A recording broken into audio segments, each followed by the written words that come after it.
In order to start a project, the big picture objectives need to be laid out, and the project has to be authorized, and someone must be chosen to lead and manage the project. In this lesson, we'll look at the process that gives the go-ahead to start the project, the Develop Project Charter process. The project charter is a permission document that initiates a commitment from the organization to start and complete a project.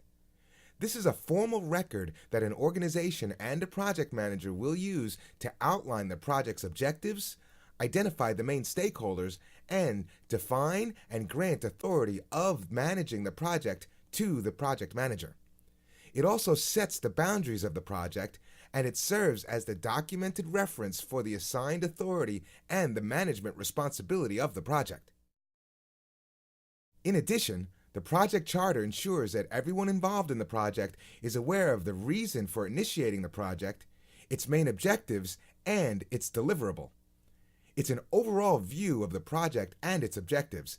It's not just a plan to complete the project. It's important that the project manager is identified and assigned early when developing the project charter, and that the project manager become involved in the creation of the project charter. This helps to foster a better understanding of the purpose of the project and the needs of the stakeholders affected by the project. The project charter is usually initiated by a sponsor, a business owner, a project management office, or an authorized person due to a business need. Although it's not technically a contract, it is used to establish agreements within an organization to ensure that resources can be used or shared. When creating a project charter, the detail of the information in the charter should be proportionate to the size of the project. Most charters, even for large projects, are usually no more than 1 to 3 pages. Again, you want a person who is involved in the project to be able to quickly brief its purpose in order to keep a project on track at a high level. Sometimes, if not properly managed, the scope of a project can veer off into different directions, and what was supposed to be a defined deliverable is turning out to be something completely different. The project charter keeps all the work being done in the process under control by providing the big picture outlook for the outcome of the project. The first input into the first process is the project statement of work. This is a description of the deliverable that is to be completed during the project. It's driven by some kind of requirement or a business need or even a market demand for a particular product or service. It contains a product or service scope description and a strategic plan that documents the goals of the project. This is not the project management plan. It's more like a mission statement.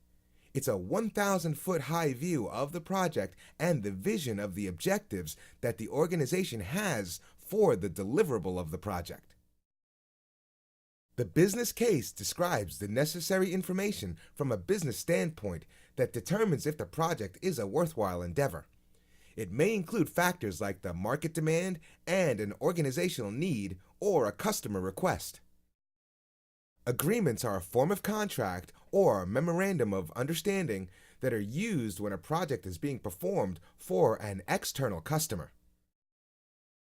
Enterprise environmental factors like government or industry standards, organizational culture and marketplace conditions, and organizational process assets such as policies and procedures and lessons learned should be taken into consideration when developing the project charter.